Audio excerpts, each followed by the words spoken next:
Jou daaglikse CLF inspirasie. Almal gelyk voor God. Dit maak nie saak of iemand Jood of Griek, slaaf of vry, man of vrou is nie. In Christus Jesus is julle almal een. Galasiërs 3 vers 28.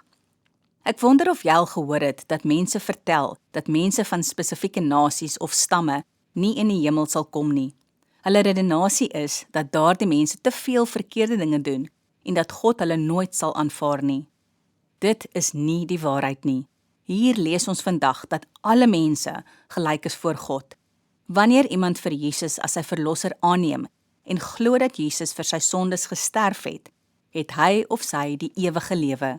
Dit maak nie saak wat jou kleur of jou afkoms is nie, of jy ryk of arm is nie, of jy man of vrou is nie. As jy jou lewe vir die Here gee, is jy saam met alle gelowiges een in Christus Jesus.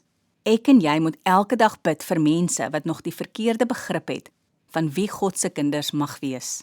Kom ons bid saam. Dankie Here dat U vir my aangeneem het en ek U kind kan wees net soos ek is. Amen.